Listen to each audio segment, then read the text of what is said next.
Bantu education was a system of education for black people which was inferior to that offered to white people in apartheid South Africa. While the Bantu Education Act was only passed in 1953 by the apartheid government, teaching for black people before that was largely provided by state-aided mission schools.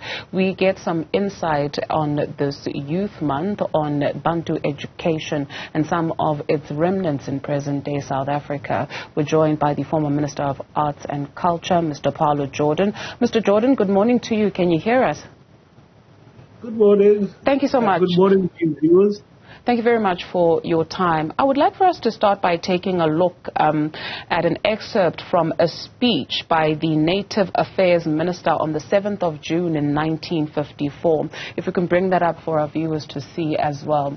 And please do bear with me, it's quite a chunky read. It reads, "It is the policy of my department that education should have its roots entirely in the native areas and in the native environment and native community. There, Bantu education must be able to give itself complete expression, and there it will have to perform its real service. The Bantu must be guided to serve his own community in all respects. There is no place for him in the European community above the level of certain forms of labor. Within his own community, however, all doors are open. For that reason, it is of no avail for him to receive a training which has as its aim absorption in the European community while he cannot and will not be absorbed there. Up until now, he has been subjected to a school system which drew him away from his own community and particularly misled him by showing him the green pastures of the European but still did not allow him to graze there. This attitude is not only uneconomic, I beg your pardon, because money is spent on education which has no specific aim, but it is even dishonest to continue with it. The effect on the Bantu community we find in the much discussed frustration of educated natives who can find no employment which is acceptable to them. It is abundantly clear that unplanned education creates many problems, disrupts the communal life of the Bantu and endangers the communal life of the European. For that reason, it must be replaced by planned Bantu education. In the native territories where the service of education Bantu are much needed, Bantu education can complete its full circle, by which the child is taken out of the country by the school, developed to his fullest extent in accordance with aptitude and ability, and therefore returned to the community to serve and to enrich it." And so the roots of Bantu education, how far can we trace them, and why was it? Well, as the Minister of Native Affairs, Dr. Verwoerd, was explaining, the purpose of Bantu education was to prepare the African for a life of servitude. And the way, of course, he puts it, he says that the education that he's receiving, pre-Bantu education, promises him the green pastures, and he's not allowed to graze in them, and it creates discontent. Now, that's just a rationalization. The fact of the matter is that Verwoerd recognized that they needed, even in apartheid South Africa, a workforce that was literate, that was numerate, but one that was not going to aspire to have the same political rights as the whites. I mean, that's basically what he was saying. What was the effect of that? Well, Verwoerd was one of those people who followed through on what he said, because the policy that they then put in place was unacceptable to the majority of the African people, and it was unacceptable to African educationists. So Verwoerd started purging African educationists from schools. He started with principals, then he went to high school teachers, and then down to even primary school teachers. And the instrument they used for this were what they called the Bantu school boards, which were just puppet bodies, really, which were doing the work of the racist state. The effect, of course, was to intimidate those teachers who were opposed to Bantu education but had not yet taken a stand. The effect was also to reduce the quality and diminish the quality of education in African schools, because all of these principals were very excellent teachers. And then you take a look at another effect, if you will, because some of us, we grew up when we would hear those who came before us say, "Phela thina sifunde ngeBantu education," and so, you know, we can't do this or we can't help you here, etc., etc. But there was also another set of Africans who actually went on to study, whether they left the country because of going into exile much later on in their lives, etc. How would you characterize the effect of Bantu education on present-day South Africa? Well, there were generations of people after 1954 who, were victims of the Bantu education system. And one of the things that was striking, because I think we were just sort of a year ahead of Bantu education, so it didn't impact us. But comparing what the average matriculant in the 70s had been trained in to what we had been trained in the 1950s, there was a marked difference. And the big difference was the quality and the level of, of instruction that that the students had received. The quality, of course, was just appalling. And then there were useless subjects that people were being taught which were not going to take them anyway. Lots of people would say that they were doing Bible studies and things like that. And that was at the expense of subjects like mathematics, the sciences, etc. So, of course, that meant that there were droves of high school graduates whose qualifications,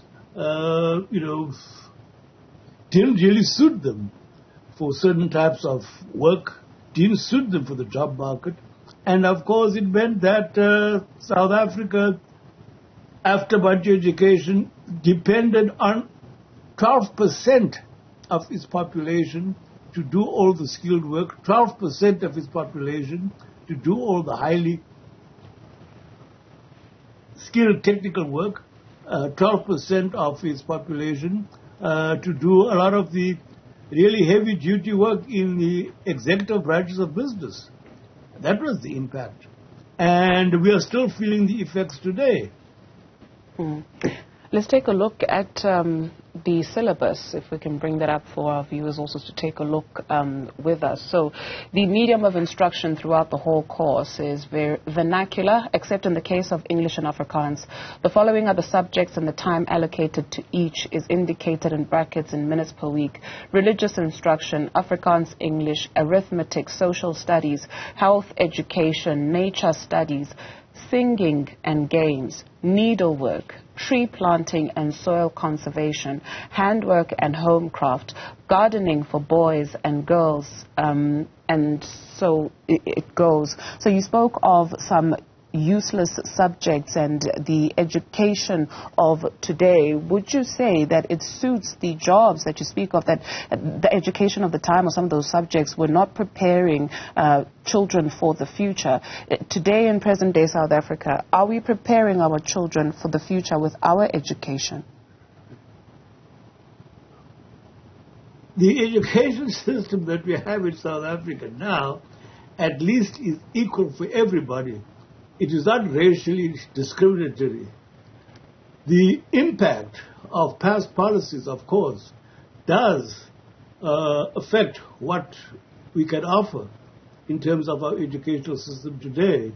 But I think in terms of government policy, the thrust is that everyone gets an equal level of education, equal level of training, and we try to make sure that the quality and the content of what pupils are taught is the same, whether they are black, white, green, pink, or whatever. So there aren't those differentiations, but we can't ignore the effect of past policies on, first of all, the quality of the teachers that we have in the educational system, and also, just a whole range of problems that arise from the impact of Bantu education. Is it fair, though, Mr. Jordan, to say that it is equal? Perhaps it's not racially segregated, but when we speak of class and money, and so those who have are able to give their children good quality education, and then you take a look at those who do not have, and you need only look at the output of either sectors of society. And so do we really have equality when it comes to education in South Africa in 2023?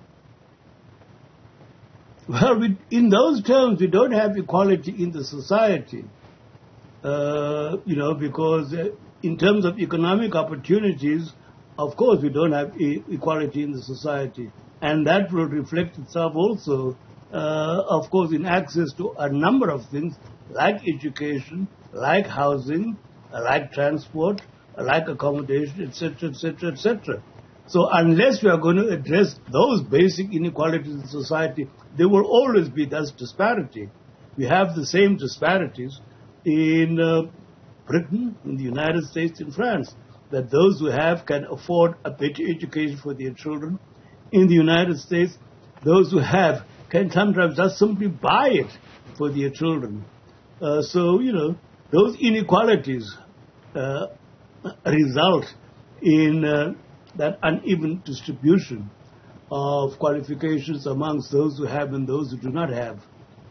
Fair enough. Our situations are a little bit more different and nuanced, some would very well argue, when it comes to addressing the inequalities, be it spatial planning, be it education, etc., and so it goes in South Africa. How far have we gone in moving the needle? The Basic Education Minister today was speaking of redress in terms of the education system in South Africa. And so how far have we moved the needle to address that inequality? Well, I wouldn't be able to quantify it myself because I haven't been following it. But I think if you just even look at university admissions and the numbers of black students in universities, that is an indication that the needle has moved somewhat. There was a time when the big universities here, the major universities like Cape Town and Wits, etc., were overwhelmingly white. I think the student parties have changed very radically since 1994. So the needle has moved. It might not have moved far enough, but it definitely has moved. Thank you very much, sir, for your time this morning. Pallo Jordan.